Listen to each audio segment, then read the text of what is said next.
नमस्कार प्यारे बच्चों, स्वागत है आपका एसआरसी कोचिंग क्लासेस में। कैसे हैं आप लोग? आई होप सो सब बहुत अच्छे होंगे। और जैसा कि आप लोगों को इंतज़ार था कि मैं जल्द से जल्द आप लोगों का ऑनलाइन क्लासेस लूं, तो आप लोगों का इंतज़ार अब ख़त्म होता है और मैं आप लोगों को ऑनलाइन के माध्यम से आपकी क्लासेस लेंगे। तो प्रश्नावली 1.2 जो कि मैथ एनसीईआरटी क्लास 10th का है, आज अपन स्टार्ट करेंगे क्लास 10th का मैथ। तो प्रश्न नंबर पहला, आइए चलते हैं, शुरू करते हैं अपन प्रश्न नंबर पहले से। तो प्रश्न नंबर पहला है, निम्नलिखित संख्याओं को अभाज्य गुणनखंड के गुणनफल के रूप में व्यक्त कीजिए। यानी आपको अभाज्य गुणनखंड करना है। तो इसके लिए क्या करेंगे? नंबर पहला, अभाज्य गुणनखंड करने के लिए हमें सम संख्या और विषम संख्या की सबसे ज़्यादा ज़रूरत होती है। तो आप सभी को नॉलेज होगा सम संख्या क्या है और विषम संख्या क्या है। सम संख्या 0, 2, 4, 6, 8 जो ये किसी भी अंकों के लास्ट में होता है तो पूरे अंक सम संख्या होते हैं, जिसको अपन 2 से विभाजित करते हैं। इसके बाद जो विषम संख्या होता है, केवल वह विषम संख्या से ही विभाजित होता है, विषम संख्या को सम संख्या से विभाजित नहीं किया जा सकता है। तो आइए प्रश्न पे चलते हैं। पहला प्रश्न है आपका 140। 140 का अपन अभाज्य गुणनखंड करेंगे। तो ये सम संख्या है, इसलिए अपन 2 से विभाजित करेंगे। 2 सत्ते 14 और ये 0 आ जाएगा। फिर सम संख्या आया, फिर 2 से डिवाइड करेंगे तो 2 तिया 6 और 2 पंचे 10। अब ये विषम संख्या आ गया तो ये 2 से कटेगा नहीं, अब ये 5 से कटेगा। तो 5 सत्ते 35, 7 एकम 7। आपका फैक्टर हो चुका है 140 बराबर 2 गुणे 2 गुणे 5 गुणे 7, ये आपका फैक्टर आया। अब इस फैक्टर में क्या करते हैं, एगो एगो दोगो, मतलब 2 की पावर 2 दो बार है, और 5 गुणे 7 ये आपका फैक्टर हो गया। इसी तरह से अपन प्रश्न नंबर दूसरा करेंगे, इसको नोट कर लीजिए सभी। चलिए आगे चलते हैं, अपन दूसरे नंबर के क्वेश्चन को सॉल्व करेंगे। दूसरा नंबर का क्वेश्चन आपका है 156। ठीक है, तो 156 को भी देखिए लास्ट में 6 है, मतलब ये भी सम संख्या हुआ। तो ये जब सम संख्या हुआ तो इसको भी अपन 2 से डिवाइड करेंगे। तो 2 से डिवाइड करेंगे तो आएगा 2 सत्ते 14, 2 अट्ठे 16, 78 आया। फिर 2 से करेंगे 2 त्या 6, इसका एक बचेगा 18 बनेगा, 2 नाम 18। अब ये विषम संख्या आ गया, इसको 3 से डिवाइड करेंगे, 13 त्या 39 और 13 एकम 13। ये आप लोग छोटे कक्षाओं में पढ़ा है, लगभग सभी से बन जाएगा ये। जिसको कुछ भी दिक्कतें आएंगी तो आप कमेंट बॉक्स में बताइएगा, तो मैं फिर उसका डिटेल का एक वीडियो बना के सेंड करूँगा। 156। अब 156 का 2 गुणे 2 गुणे 3 गुणे 13 ये आपका फैक्टर आया। 2 को 2 बार है, इसलिए 2 का स्क्वायर कर देंगे और गुणे 3 गुणे 13, यही आपका आंसर हो जाएगा। ठीक है, चलिए अब आगे चलते हैं क्वेश्चन नंबर 3 पे। क्वेश्चन नंबर 3 अपन करेंगे 3825। तीसरा क्वेश्चन है आपका 3825।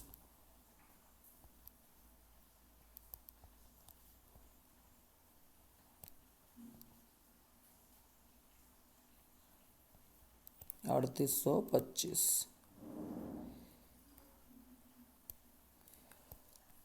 देखिए विभाज्यता का नियम अपन पढ़े हैं, लास्ट में विषम संख्या है, मतलब ये विषम संख्या से ही डिवाइड होगा। तो पहले अपन देखते हैं ये 3 से डिवाइड होगा कि नहीं। तो 3 8 11, 2 13 और 5 18, मतलब 18 3 के पहाड़े में आ जाता है, तो डेफिनेटली ये 3 से डिवाइड हो जाएगा। तो चलिए 3 से डिवाइड करते हैं। 3 एक कम 3, 3 दूनी 6, 2 बचा, 3 सत्ते 21, 3 पचे 15। फिर 3 से करेंगे, 3 चौको 12, 3 दूनी 6, 3 पचे 15। अब ये 5 से डिवाइड होगा, क्योंकि लास्ट में 5 और जब 0 होता है तो वह संख्या 5 से डिवाइड होता है। अब ये 3 से डिवाइड होगा नहीं, इसलिए अपन इसको करेंगे 5 से डिवाइड। 5 अट्ठे 40 और पचम 25। फिर 5 से करेंगे तो 5 एकम 5, 5 सत्ते 35। 17 अभाज्य संख्या है, वो 17 से ही डिवाइड होगा, तो 17 एकम 17। ठीक है, अपन देखिए आगे चलते हैं। ये हमारा कंप्लीट हो गया है। अब इसका फैक्टर निकालते हैं। तो 3 गुणे 3 गुणे 5 गुणे 5 गुणे 17। तो 3 2 बार है, 5 2 बार है और 17 एक बार, यही आपका फैक्टर हो गया। ठीक है, चलिए अपन चौथा प्रश्न करेंगे। अब चौथा प्रश्न है 5005। इसका फैक्टर करेंगे। अब ये 5 और 5 10, 10 3 के पहाड़े में नहीं आता, इसका मतलब है ये अब 5 से कटेगा, तो 5 एक कम 5, 2 जीरो उतर जाएंगे, फिर 5 एक कम 5, 1 और 1 2, ये भी विषम संख्या है लेकिन ये 3 के पहाड़े में नहीं आएगा, तो इसको अपन करेंगे 7 के पहाड़े में आ जाएगा ये। 7 से 7 एक कम 7, 3 बचा, 7 चौको 28, 7 त्रिक 21, बिल्कुल 7 के पहाड़े में कट गया ये।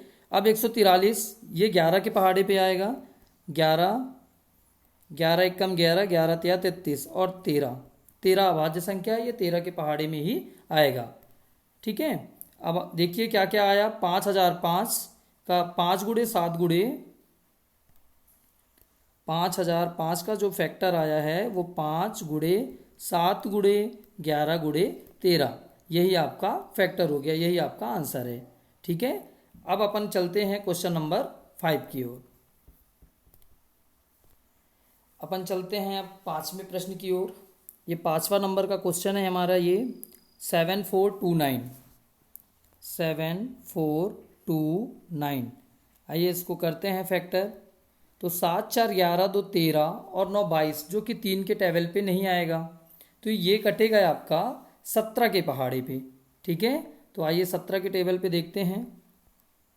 17 चौको 68, 6 बचा, 17 त्रिक 51, 11 बचेगा, 17 सत्ते 119। अब ये 17 के टेबल से नहीं कटेगा, अब ये कटेगा 19 के टेबल से। तो 19 दूनी 38, 5 बचेगा, 19 त्रिक 57। अब 23 जो आया ये अभाज्य संख्या है और 23 किसी भी संख्या से नहीं कटता, तो वह स्वयं की संख्या से कटेगा, तो 23 एक कम 23। तो इसका आंसर हो जाएगा 17 गुड़े 19 गुड़े 23। प्यारे बच्चों, यही आपका आंसर हो गया, है ना आसान। चलिए, जिसको जो डाउट होगा वो कमेंट में अपने डाउट्स को बताएंगे, तो हम उसको भी क्लियर करवाएंगे। चलिए प्यारे बच्चों, प्रश्न नंबर 1 हमारा खत्म होता है। अब प्रश्न नंबर 2, चलिए धज्जियां उड़ा देते हैं अब इन सवालों की। तो प्रश्न नंबर 2 है, तो दो संख्याओं का गुणनफल बराबर HCF गुड़े LCM। जैसा कि आप सभी को पता है कि HCF गुड़े LCM ये एक फॉर्मूला भी होता है, तो ये आपका क्या हो गया, दो संख्याओं का गुणनफल बराबर HCF गुड़े LCM, ये ऑब्जेक्टिव में भी आता है, इसको ध्यान रखिएगा। अब पहला जो क्वेश्चन है आपका, वो क्वेश्चन पे चलते हैं। 26 और 91, 26 और 91 का हमको क्या करना है, LCM और HCF करना है। ठीक है, तो 26 और 91, तो पहले 26 और 91 इसको अलग अलग फैक्टर कर लेते हैं। 2 से कटेगा, 13 दूनी 26, 13 से 13 एक कम 13। इसी तरह 91 का करेंगे, तो 3 से तो कटेगा नहीं, 7 से, 7 एक कम 7, 2 बचा, 7 त्रिक 21, 13 7 91 होता है, 13 एक कम 13।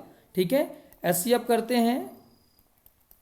जो संख्याएं मिल जाती हैं वो HCF होता है। तो आप देख सकते हैं यहाँ 13 और 13 कॉमन है दोनों से, तो 13 ही आपका क्या हो जाएगा, LCM हो जाएगा, सॉरी HCF हो जाएगा।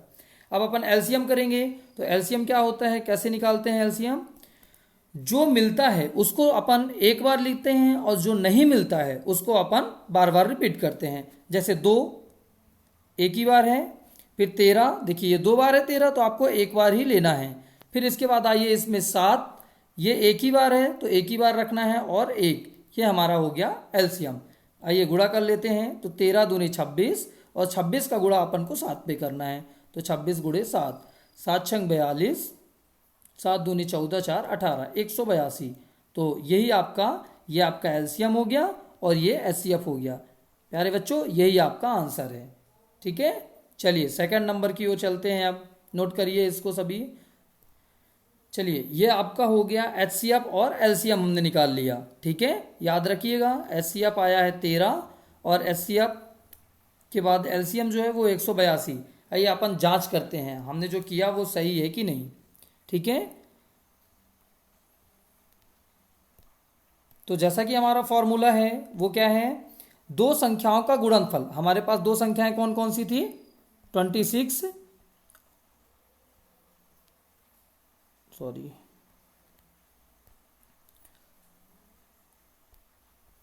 26 इंटू 91, इन दोनों का अपन मल्टीप्लाई करते हैं। ठीक है, तो इन दोनों का मल्टीप्लाई कर, ये हमारा हो गया दो संख्याओं का गुणनफल बराबर HCF गुणे LCM। तो HCF हमारा कितना आया है 13 और गुणे LCM कितना आया है 182। ये अपन कर रहे हैं जांच, ये अपन जांच कर रहे हैं उत्तर की कि हमने जो किया है वो सही है या नहीं। तो आइए गुणा करते हैं।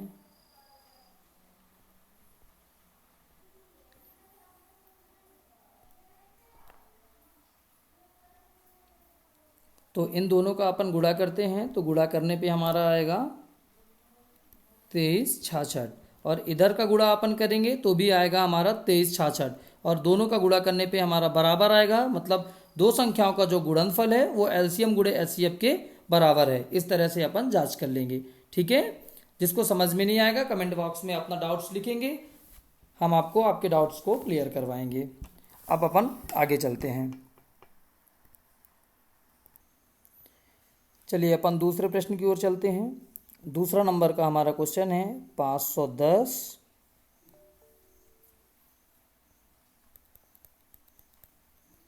और 92। तो इसका पहले फैक्टर कर लेंगे। 510 का फैक्टर करेंगे, सम संख्या है 2 से होगा, 2 दूनी 4, 1 आया, 2 पंचे 10, 2 पंचे 10। अब 3 से आएगा क्योंकि विषम संख्या है, तो 3 अट्ठे 24, 3 पचे 15। फिर 3 से करेंगे, 3 दूनी 6, 3 के पहाड़े पे ये नहीं जा रहा है, किससे कटेगा, लास्ट पे 5 है तो ये 5 से कटेगा। ठीक है, तो इसको 5 से काटते हैं। 5 एकम 5, 3 बचा, 5 सते 35।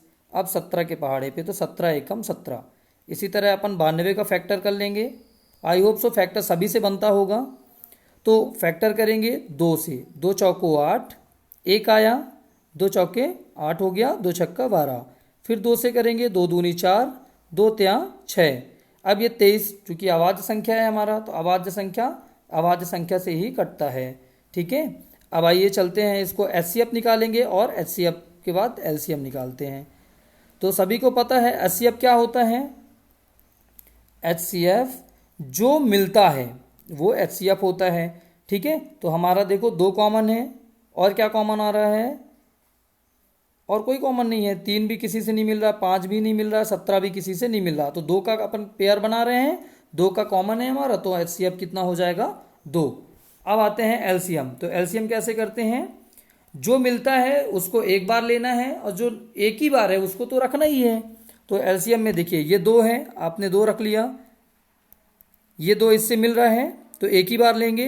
ये 3 है, यहाँ 3 नहीं है तो एक बार 3। ये 5 है, हमने 5 रख दिया। ये 17 है, 17 रख दिया। अब इधर जो मिल चुका है उसको हमें नहीं रखना है, तो हमारा ये 2 मिल गया है, ये 2 मिल गया हमारा, इसको नहीं रखेंगे। ये 2 नहीं मिला और 23 नहीं मिला, तो हम 2 गुणे 23 भी रखेंगे। आइए गुणा करते हैं। तो 2 त्या 6, 6 पंचे 30, और 30 दूना 60, 60 आया। 60 का गुणा 17 से कर देंगे, तो 17 शून्य शून्य, 17 छक्का 102, 1020 आया। ठीक है, अब 1020 और गुणे कितना है 23। अब 1020 का गुणा 23 में करते हैं।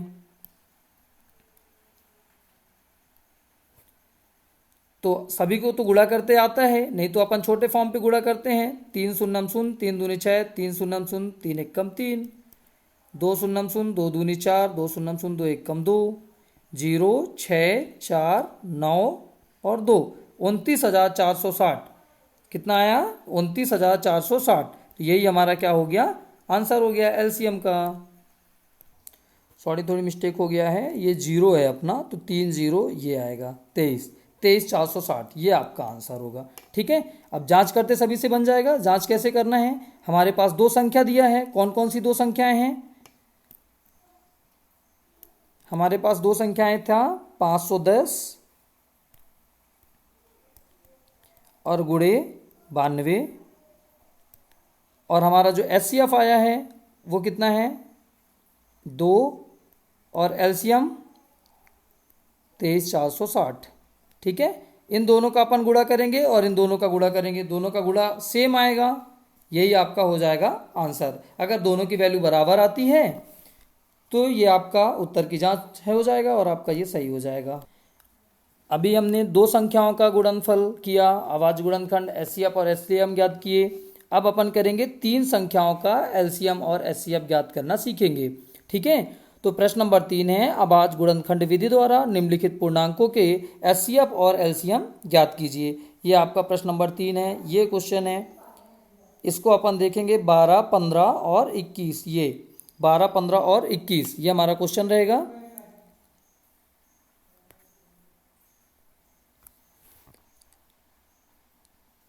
तो आइए चलते हैं 12, 15, 21। पहले 12 का फैक्टर कर लेंगे, फिर 15 का फैक्टर करेंगे और 21 का फैक्टर करेंगे। बहुत ही आसान है। 2 से करेंगे, 2 छक्का 12, फिर 2 से करेंगे, 2 तिया 6, 3 से करेंगे, 3 एकम 3, फिर 3 से करेंगे, 3 पचे 15, 5 से करेंगे, 5 एकम 5, फिर ये 3 से होगा, 3 सत्ते 21, 7 एकम 7। आई होप सो ये सभी से बनता होगा, सभी सीख गए होंगे। ठीक है, अब 12 बराबर, देखिए इसका फैक्टर आता है 2 गुणे 2 गुणे 3, फिर 15 का करेंगे तो 15 का फैक्टर है 3 गुणे 5 और 21, 3 गुणे 7। हमें निकालना क्या है, एचसीएफ और एलसीएम। तो एचसीएफ कैसे निकालते हैं, सभी को पता है, जो कॉमन होता है वो हमारा एचसीएफ होता है। तो देखिए हमारा यहाँ 3 है, यहाँ 3 है और यहाँ 3 है। तीनों में से हमारा ये जो 3 है वो कॉमन है, 2 इसमें है, इसमें नहीं है, इसमें भी नहीं है। तो जो तीनों में मिलेगा वही हमारा एचसीएफ होगा। तो तीनों में हमको क्या मिल रहा है, 3, तो 3 हमारा क्या हो गया, एचसीएफ हो गया। अब इसी तरह अपन निकालेंगे एलसीएम। ठीक है, तो एलसीएम अपन एक साथ भी लेके निकाला जा सकता है, और जैसा कि अभी आपको मैंने पिछले क्वेश्चनों में बताया कि जो मिलेगा उसको एक बार रखना है और जो नहीं मिलता है उसको इनपुट करते जाना है। ठीक है, तो आइए एलसीएम के लिए चलते हैं, एलसीएम निकालते हैं इसका कैसे। तो आइए चलते हैं एलसीएम निकालने के लिए, कैसे निकालेंगे अपन एलसीएम। ठीक है, ये एलसीएम तो सबके समझ में आ गया होगा। अपन चलते हैं एलसीएम के लिए, बहुत ही आसान है एलसीएम निकालना भी। एलसीएम शॉर्टकट तरीके से निकालेंगे। ये 2 है, अपन ने 2 ले लिया, जो एक बार ले लेंगे उसको हमें दोबारा नहीं लेना है। ठीक है, तो ये 2 है, आपने ये 2 ले लिया, ये 3 है, आपने ये 3 ले लिया। अब यहाँ 3 है तो हमने 3 ले लिया है, दोबारा हमें लेने की ज़रूरत नहीं है। ये 5 है, यहाँ हमने नहीं लिया है, मतलब 5 हम ले लेंगे। यहाँ 3 हमने एक बार ले चुका है तो नहीं लेंगे। यहाँ 7, तो ये 7 ले लिया। आइए गुणा करते हैं, 2 दूनी 4, 4 तें 12, 12 पंचे 60 और 60 का गुणा कर देंगे 7 में। ठीक है, तो 7 छंग 42, यानी आपका आएगा एलसीएम 420, यही आपका हो जाएगा आंसर। ठीक है, इसी प्रकार से आपको 17, 23 और 29 दूसरे नंबर का करना है, तो चलिए करते हैं। चलिए, तो आपका एलसीएम आ गया 420। सर जी 420 आया, मतलब सर जी 420 हैं, सर जी डबल धोखेबाज हैं। चलिए आइए अगले क्वेश्चन की ओर चलते हैं अपन। अगले क्वेश्चन में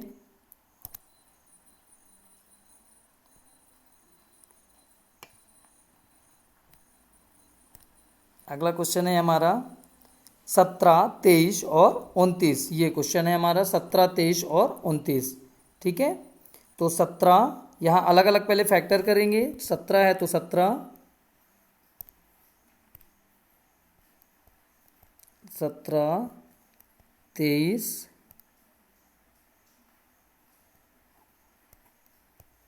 और 29।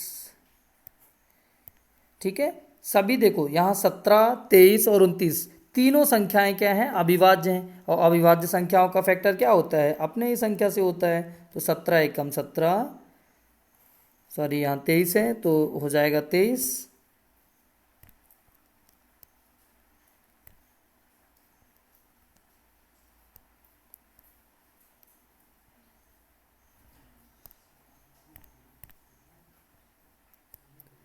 तेईस एकम 23, यहाँ 29 है तो 29 एकम 29। देखिए जब क्या करेंगे, एलसीएम हमें लेना है और एचसीएफ लेना है, तो एचसीएफ कैसे निकालते हैं सभी को पता है, जो मिलता है तीनों में वही हमारा एचसीएफ होता है। यहाँ अपन निकालेंगे एचसीएफ। एचसीएफ में देख रहे हैं कि हमारा कोई भी वैल्यू कॉमन नहीं है, यहाँ 17 है, यहाँ 23 है, यहाँ 29 है, तीनों अलग अलग वैल्यू हैं। तो जब कोई भी संख्या का कॉमन हमें नहीं मिलता है तो ऐसी, यहाँ 23 है, 29 है और 17, तीनों में से सेम कोई नहीं है, ठीक है। तो तीनों में जो मिलता है वही एचसीएफ होता है। तो तीनों में से जब नहीं मिल रहा है उस कंडीशन पे हमारा जो एचसीएफ होता है वो 1 होता है। क्या होता है स्टूडेंट, वो 1 होता है, ठीक है।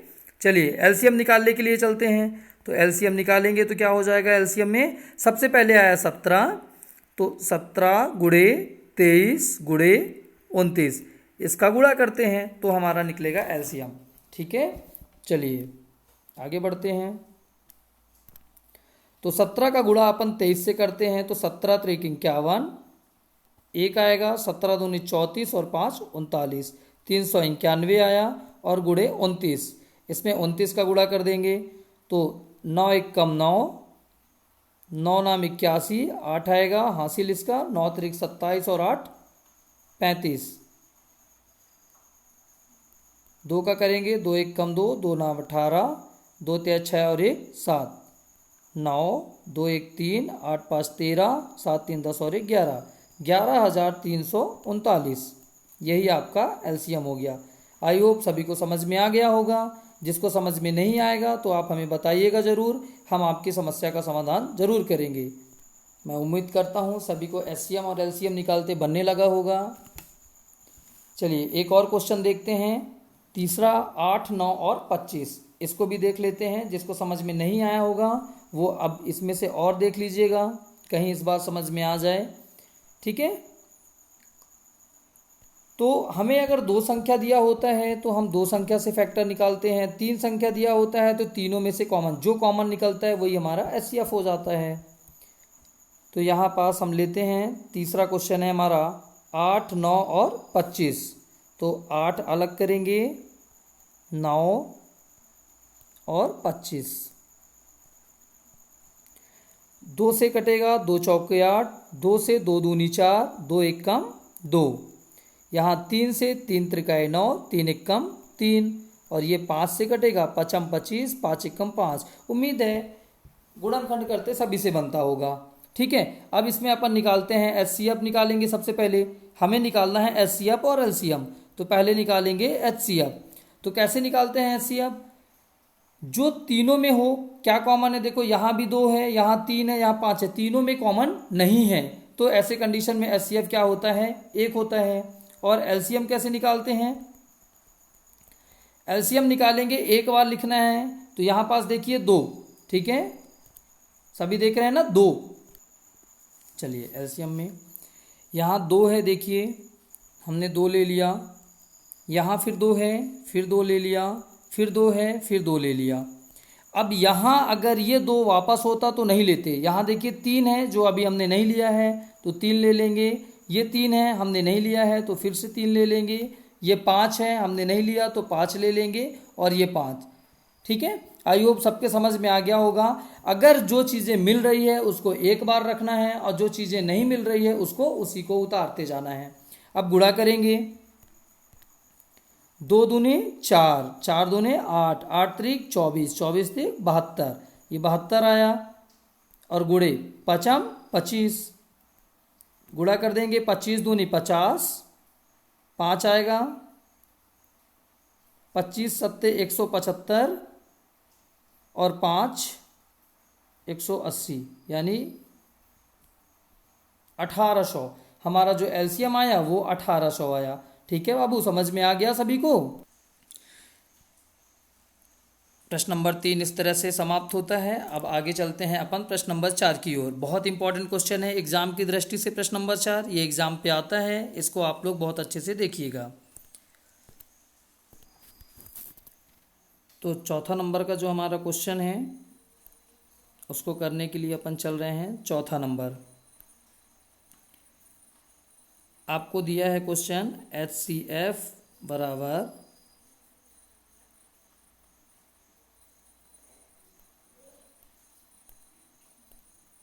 ये हमारा क्वेश्चन दिया हुआ है। अब हमें पता है, आपको ऊपर हमने बताया है कि दो संख्याओं का गुणनफल बराबर क्या होता है। दो संख्याओं का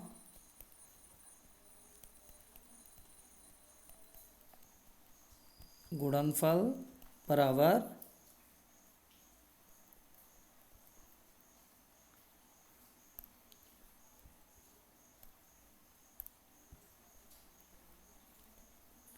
HCF गुणे LCM। ठीक है, तो दो संख्याओं का गुणनफल, हमारे पास दो संख्या कौन कौन सी है, 306 पहली संख्या और 657 दूसरी संख्या। तो दो संख्याओं का गुणनफल करते हैं तो 306 गुणे 657 बराबर HCF की जो वैल्यू है हमको पहले से दिया हुआ है, कितना दिया HCF की वैल्यू 9। ठीक है, तो HCF की वैल्यू 9 दिया है तो HCF के प्लेस पे 9 और गुणे LCM, तो ये हो जाएगा LCM। अब हमें LCM की वैल्यू निकालनी है तो ये 9 कहाँ जाएगा, इसके नीचे चला जाएगा। तो LCM बराबर कितना हो जाएगा प्यारे बच्चों, 306 गुणे 657 और बटे 9। सभी के समझ में आ गया।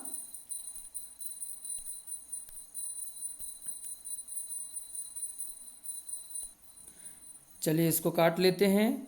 तो 9 एकम 9, 9 से कटेगा अपन, 9 एकम 9, 9 त्रिक 27, 3 बचा, 9 चौके 36। अब 34 गुणे 657। ठीक है, अब आप लोग इसका गुणा कर लेंगे ना सभी कोई। ठीक है बच्चों, तो LCM निकाल लेंगे, गुणा आप लोग कर लेंगे। अच्छा हम करके बता दें, हाँ तुम लोग बदमाश हो ना, गुणा अपने से कुछ नहीं करोगे, सब हम करके बता दें। चलो आप लोग गुणा करके हमें कमेंट बॉक्स में इसका आंसर बताइएगा सभी। ठीक है, चलिए आगे चलते हैं। आइए अपन पाँचवा नंबर का क्वेश्चन देखेंगे। ये बहुत इंपॉर्टेंट क्वेश्चन है। जांच कीजिए कि क्या किसी प्राकृतिक संख्या n के लिए, ये अपन क्वेश्चन है, जांच कीजिए क्या किसी प्राकृतिक संख्या n के लिए संख्या 6 की पावर n 0 पर समाप्त हो सकती है, ये हमको बताना है। ठीक है, तो आइए देखते हैं क्या होता है। अगर कहता है कि 6 की पावर n के लिए वह संख्या क्या समाप्त हो सकती है 0 पर, तो यदि कोई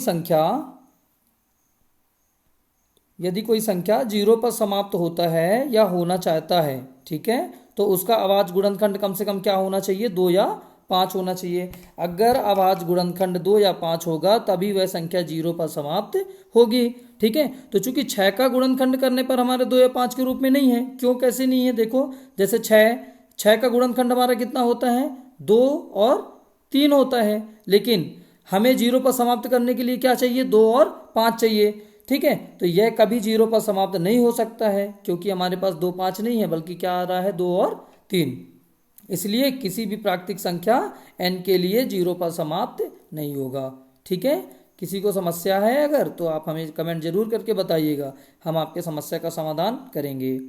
अच्छा एक बार फिर से बता दें, देखिए अगर कहता है कि 0 पर समाप्त हो, 6 की पावर n यानी 6 की पावर कोई भी संख्या अगर आता है तो हमें वो 0 पर समाप्त होने के लिए कह रहा है। ठीक है, तो हमारा संख्या 0 पर समाप्त कब होगा, जब उसका गुणनखंड 2 और 5 के रूप में आएगा, तब वह क्या होगा, 0 पर समाप्त होगा। लेकिन हमें दिया है जो प्राकृतिक संख्या 6, इसका गुणनखंड क्या होता है, 2 और 3 होता है, तो यह 2 3 कभी 0 पर समाप्त नहीं हो सकता। ठीक है, इसलिए यह क्या है, 0 पर समाप्त नहीं होगा। तो प्राकृतिक संख्या, जी हाँ ठीक है। ठीक है, तो आई होप सभी को समझ में आ गया होगा ये प्रश्न कैसे करना है। ठीक, ये स्टेटमेंट मैंने, ये एक बार आप अच्छे से लिख लीजिए इसको।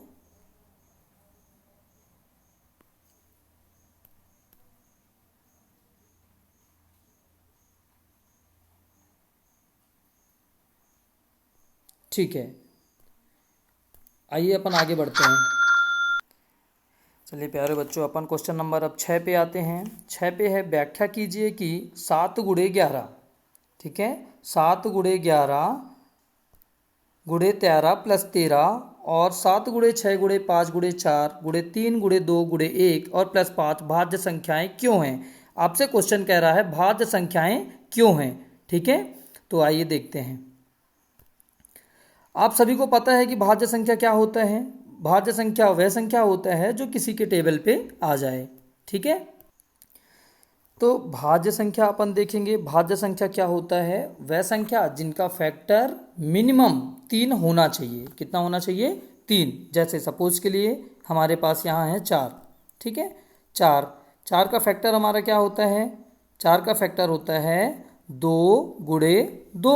ठीक है, तो इसमें अपन क्या करते हैं? 1 का गुणा कर सकते हैं। तो 1, 2 और 3 मिनिमम कितना होता है? 1, 2 और 3। ठीक है, तो 2 या 2 से अधिक आ जाए अगर, तो वह हमारा भाज्य संख्या होता है। ठीक है, तो यह हमें बताना है कि हमारा क्वेश्चन 7 गुणे 11 गुणे 13 धन 13 यह भाज्य संख्या है। ठीक है, तो क्यों है ये हमें बताना है। तो आइए चलते हैं। हमारा क्वेश्चन है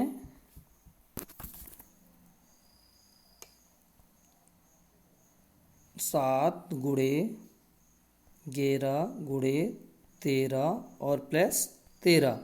ठीक है, यह हमें बताना है कि यह भाज्य संख्या क्यों है। तो देखिए ये 13 यहाँ भी है, 13 यहाँ भी। अपन 13 कॉमन लेते हैं तो 7 गुणे 11 और गुणे यहाँ 13 है तो कॉमन ले लिया तो 1 और प्लस यहाँ भी 13 कॉमन ले लिया तो 1 बचेगा। ठीक है, 13 और 11 7 कितना हुआ? 77। 77 एकम 77 और प्लस 1 तो 13 गुणे 77 और 1 कितना हो गया? 78। ठीक है, अब इसमें गुणा हम 1 का लगा सकते हैं ना, तो 1, 2 और 3 कितने हो गए? हमारा जो गुणनखंड है वो 3 है, तो 3 या 3 से अधिक होना चाहिए। हमारा 3 आए, ज़्यादा आता है तो हमें इससे कोई फर्क नहीं पड़ता है, हमारा 3 आना चाहिए। तो 1, 2, 3 आ गया, इसलिए यह हमारा क्या है? भाज्य संख्या है। ठीक है, इसी तरह आगे देखते हैं। एक और है 7 गुणे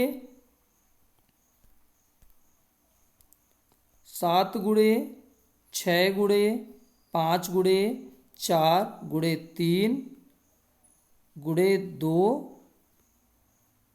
गुणे 1 और प्लस 5। ठीक है, यहाँ देखिए प्लस 5 कॉमन ले लेते हैं अपन, तो क्या आएगा?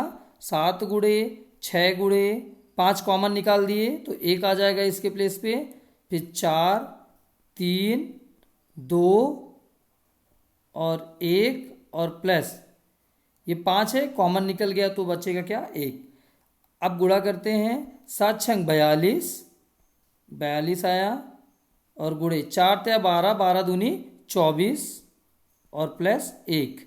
ठीक है, अब 42 में से 24 का गुणा कर लेते हैं। ठीक है, तो प्यारे बच्चों 42 में 24 का गुणा करिए, कितना? 5। 42 में से 24 का गुणा करेंगे तो आएगा 1008 और प्लस 1, तो कितना हो जाएगा? 5 गुणे 1009 आ जाएगा। 1008 में से 1 जोड़ेंगे 1009 और इसके बाद 1 का गुणा अपन कर सकते हैं ना, तो हमारा कितना हो गया टोटल गुणनखंड? 1, 2 और 3। मतलब यह भी गुणन भाज्य क्यों हुआ? सबके समझ में आया?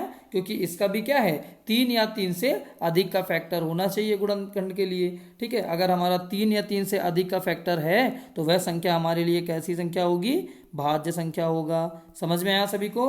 तो इसी तरह से सरल कॉन्सेप्ट के लिए आप हमारे YouTube चैनल पर बने रहिए, डेली का क्लासेस लीजिए। हम एक एक करके आपके सारे प्रश्नावली को कवर कराएंगे।